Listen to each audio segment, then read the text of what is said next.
مسجد مولانا حمیدالدین عاقل رحمۃ اللہ علیہ کا افتتاح 5 اپریل 2016 کو امام و خطیب حرمین فضیلت الشیخ صالح بن محمد حفظ اللہ کریں گے۔ مغرب کی نماز کے ساتھ ہی اس خوبصورت مسجد کا افتتاح ہوگا۔ یاد رہے کہ مسجد کا سنگ بنیاد فضیلت الشیخ ڈاکٹر عبدالرحمن السدیس حفظ اللہ کے ہاتھوں رکھا گیا تھا۔ افتتاح کے روز آندھرا اور تلنگانہ سے قریب 1 لاکھ افراد شرکت کرنے کی توقع کی جا رہی ہے۔ اسی جامعہ میں جس کے 13 ایکڑ پر مشتمل جو کیمپس ہے اس میں مولانا حمیدالدین حسامی عاقل کے نام سے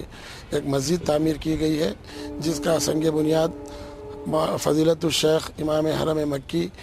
عبدالرحمن السدیس نے رکھا تھا چند سال قبل۔ الحمدللہ مسجد پائے تکمیل کو پہنچی، اس کی تعمیر مکمل ہو چکی ہے، اور اس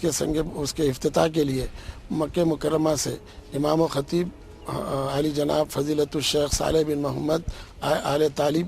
یہاں پر تشریف لا رہے ہیں، جو مغرب کی نماز کے ساتھ اس مسجد کا افتتاح کریں گے، اور توقع ہے کہ اس نماز میں، اس کے افتتاح میں 1 لاکھ سے زائد افراد اس میں شرکت کریں گے، نہ صرف آندھرا تلنگانہ سے بلکہ دیگر اسٹیٹ سے بھی لوگ جوق در جوق ان کے پیچھے ان کی امامت میں نماز پڑھنے کے لیے یہاں پر آئیں گے۔ یہ مسجد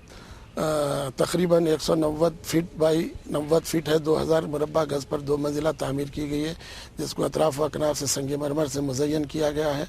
اور اندر بھی جو ہے پتھر جو ہے نقش و نگار کا کام کیا گیا ہے۔ اس لحاظ سے مسجد آندھرا اور تلنگانہ کی